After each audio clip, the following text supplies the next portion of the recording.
So this brings us to what will you help your clients conjure, okay? And I'm going to bring out this little, in your handout, I'm a handout person, and I try to make them as thorough as I can.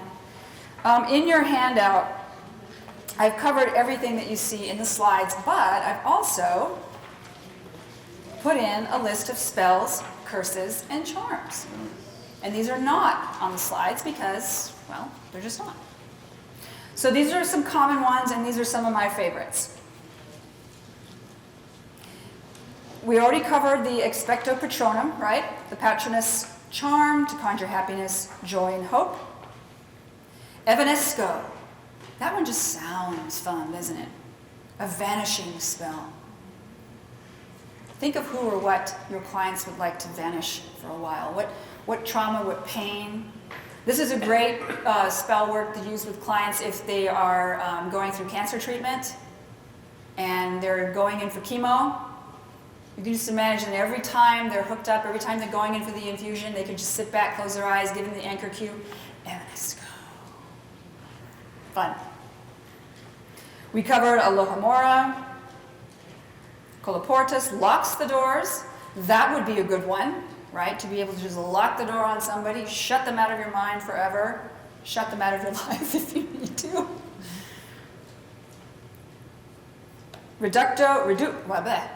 Help me out with that one. Reductio, explodes objects. Another good way to get rid of objects. Move through those things where clients feel stuck. Reducio, shrinks the objects down. Another one to use for when that fear, that depression, whatever it is, seems too big to manage. Legilimens, reveals memories and thoughts. What if you could use with your clients in session, they're sitting across from someone who wronged them, or, you know, so much shit happens in middle school and high school, doesn't it? So much of people's low self-concept comes from middle school and high school. When we're going through the same years that these books are geared towards. When you're trying to figure out your place and, you know, you just get shut down in some way. What if you could sit across from that person and use a spell like this through hypnosis and reveal their thoughts? What were they thinking at the time? And then you give the, you know, client suggestion. It doesn't really matter what they're thinking because it has nothing to do with you personally. But you can do a lot of dialogue work in that interim space to get some insight, because a lot of times when people understand that their trauma is generational, especially if it's sexual trauma, when they understand that it's generational, they can gain some compassion for their perpetrator, whether it was their parent or uncle. I'm not saying that they're going to or they need to, but they can get, it's happened. I've seen people find that compassion space through being able to, you know, understand that perspective. That's a good one. Talantallegra. It forces a target to dance. That would be really fun. There's that ridiculous, okay? A Bogart is a shapeshifter that takes on the form of a victim's worst fear. So you could ask your client, what's that Bogart? And then when it comes into the room, ridiculous. Transform it into something, well, ridiculous. Levicorpus. It levitates the target by the ankle. These are all fun. Don't you think they're fun? They're a way to get playful revenge in hypnosis.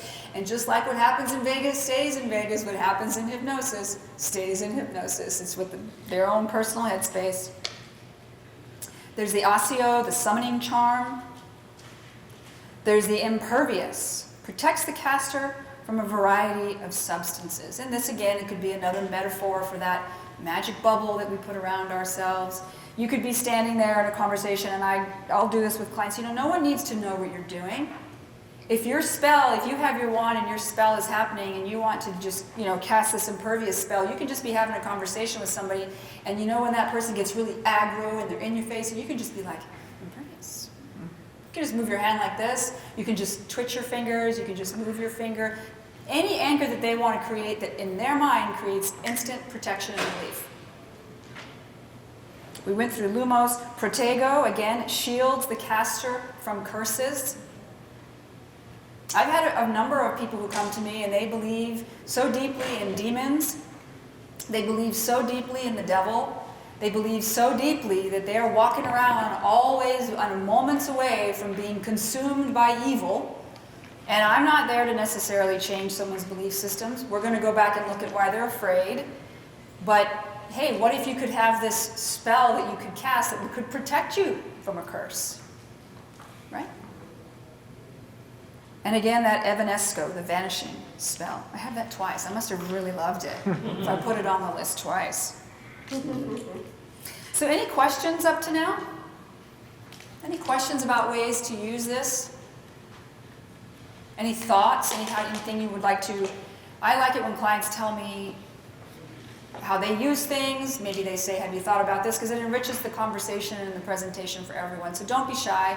If you have anything you'd like to contribute or... Yes?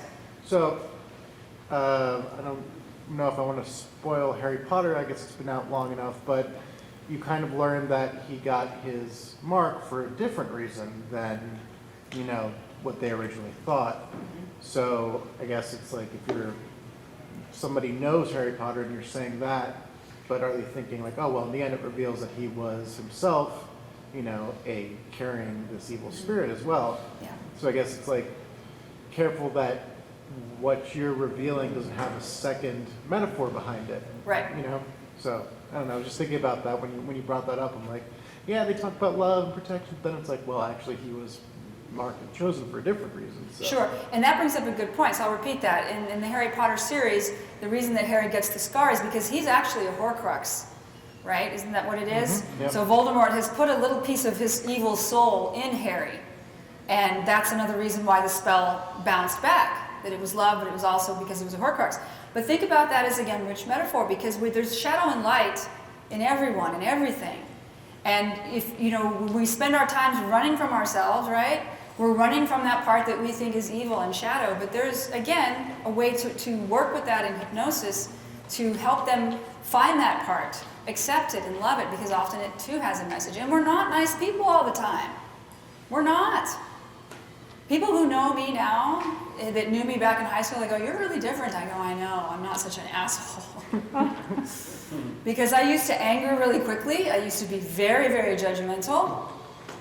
And I used to say, if you have anxiety issues, buck the fuck up. Deal with it. Because anxiety was never a thing for me, right? And then I have a child, my daughter, who developed panic and anxiety around the age of 9. She got stomach flu and she got emetophobia from it. And then I had to live with this child with constant anxiety. I'm like, fuck. That, you know, that's higher self, God's source saying, you know that judgment thing? Karma? Coming back to bite you in the ass, Gila. And that it did. And that's what brought me to hypnosis. Because after living about a year with it, somewhere around there, I took her to a hypnotist. And got rid of it. So yeah, I'm really glad you brought that up. Thank you. I love it when people bring extra stuff. Yes? I mean, if you go, there's so many things in Harry Potter. If you guys have not read the books and you're working with clients, you need to go there. Like the Sorting Hat. Yeah. They wanted to put him in Slytherin, and he's like, not Slytherin, not Slytherin. You get to choose. Yeah. Yeah. So even if you are destined, you're not. You're Yeah. destined for what you choose. And Beautiful. yeah, I actually just did the Patronus with a teenage client. I work a lot with teenagers. I don't know why. I know why they come to you. It's no brainer. It's because I'm stuck there mentally. But her mother sucks the soul out of her, and she just does. And sometimes when you work with kids, you have to teach them how to just make it through the next few years so they can move the hell out, right? And so we talked about Dementors, and I just hope she didn't go home and be like, Chandra said you're a Dementor, Mom. But I had her create a Patronus, and it was empowering. Yeah, it is. Yeah. I had a woman who came to me who had experienced a lot of sexual trauma, a lot of religious trauma that was sexual trauma as well. And then she was sexually assaulted by a coworker.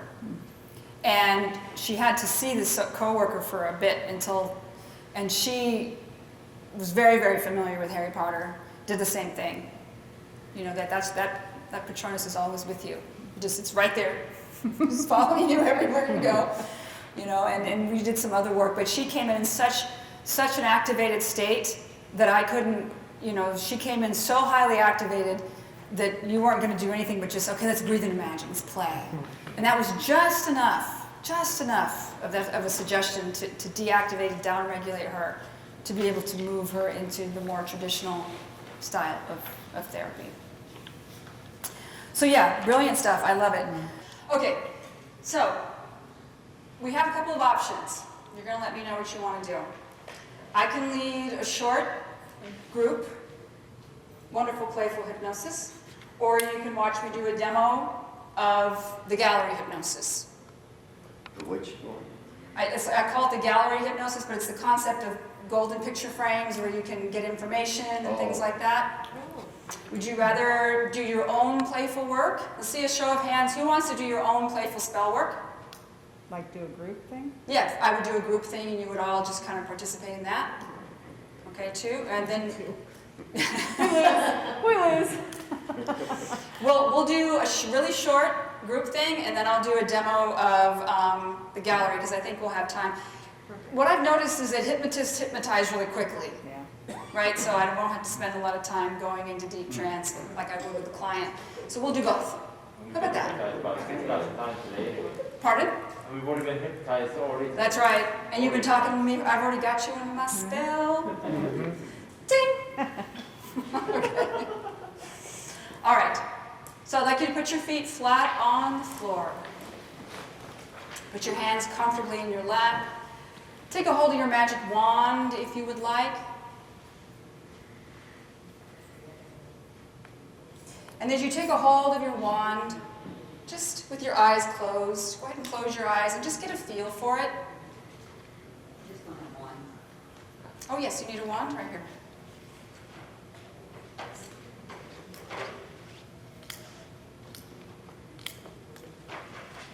Beautiful. And with your wand in your hand, you're going to just play with it any way you'd like. Just get to know it. And in the Harry Potter series, when you go to Ollivander's, the wand chooses you. And if you could imagine that this wand has chosen you, how would you want it to feel? What qualities would you want it to have? And maybe you think about this, maybe you don't. Maybe you just allow your unconscious mind to imbue whatever magical ability you would like to have in your wand. And as you allow your powerful subconscious mind to play with the idea that this wand is truly magical, unique to you, an extension of your power. And as I count from 10 down to 0, what would it be like to imagine that you can let yourself connect with the wand in a way that is unique to you? 10. Maybe you begin to feel an energy or quality. 9. Between you and the wand. 8.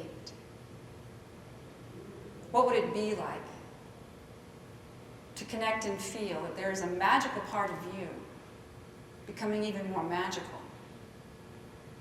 7. You might drop your shoulders and relax your belly and let your feet go nice and comfortably supported by the floor by simply knowing that you now know 5. This magical part of you is reawakening from its slumber, communicating with the wand. 4. And each of you has your own personal way that you like to feel when you're hypnotized. 3. And you allow whatever level of hypnotize that you feel to hypnotize you even more. 2. So that nothing else seems to matter. 1. At one with your wand, breathing and relaxing, relaxing and breathing.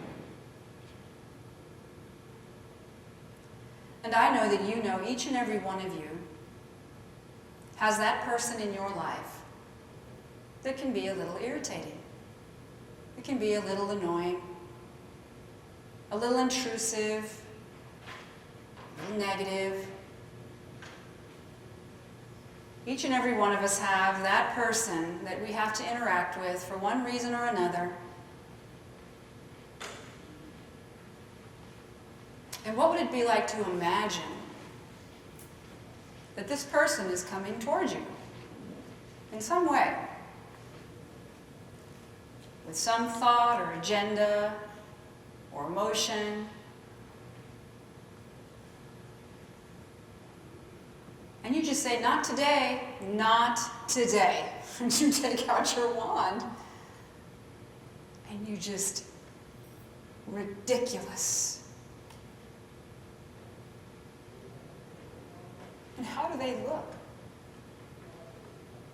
Maybe a chuckle, a smile, a twitch of the lips lets you know that they really do look ridiculous, because every single one of their ridiculous behavioral patterns has become more ridiculous, expressed by your very own unique subconscious mind.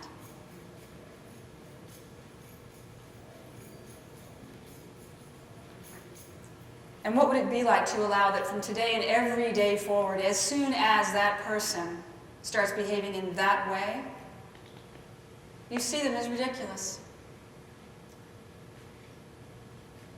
And this image becomes so clear to you, so humorous and fun, that that smile grows and glows within you in such a way that this image is now forever yours and will only grow stronger and more useful and more humorous. And the positive side effect is that you will feel more calm and present in their presence, more empowered than before.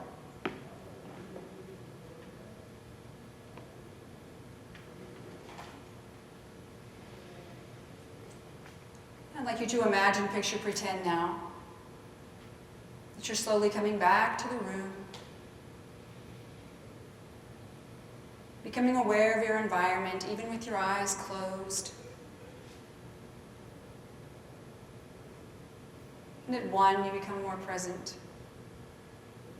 That smile growing and glowing within you. 2, they look so ridiculous, but you feel empowered. 3, becoming fully present at 4, and at 5, opening your eyes back in the room with your wand that you've now connected with and anchored to, an extension of you, with an awareness that the magic is in the wizard and not the wand. All right. Anybody want to share, just for sharing's sake? Okay. It's funny because I came in late, but I was able to pick it up really quick. I wish I would have heard the whole thing. Okay. But I thought of a situation that just happened right before I came to the conference here. And it was somebody who, has a tendency, they rent out of the same L-shaped little office space that I work out of, not in my space. And she kind of talks down to me all the time. She's kind of a victim person and everything. And every day I give her a chance to be nice again, and she'll still just keeps doing it. So right then, I just thought about Ren and Stimpy. Because I thought of this, snot-nosed little, Brilliant. Pitiful, yeah. Ren and Pitiful, Stimpy. just like, I don't really care about you. Yeah. So it was funny because it did pop into my Yeah, head. and it will, like a cartoon version, a ridiculous version of them will pop up. Anybody else want to share? Yes. I know when I was starting to come up, I started to clutch my wand, like I didn't want to let go of it because it made me feel safe. Ah, very cool. Yeah, I was picturing my daughter, who's difficult a lot right now, living at home. Yeah. And she's trying to do the Tasmanian devil. Tasmanian just devil. started to a smile on my face. And I I'm love just it. like, I have to find a way to just put my finger in her or something. There's something about having that motion of Yeah. carry a wand all the time. That made me feel safe and in control. Beautiful. And that's the goal, right, with our clients, is to help them to feel safe and in control. I really love that you brought up the fact about the sorting hat, that we do have the freedom to choose. I'm going to add that to my next slide, because that's a really important one. And that's what you all did here, is you gave yourself the freedom to choose, right? I let clients know that no one, no person, no thing, no power is powerful over you. You are the authority of your mind, your body, your experience. Only you get to decide how you want to feel. Okay, would someone like to be the volunteer for my gallery hypnosis? It's quite magical. Helps get you stuck out of time. If you need one, I'll come up. You want to come up? I don't know. Okay, come on up.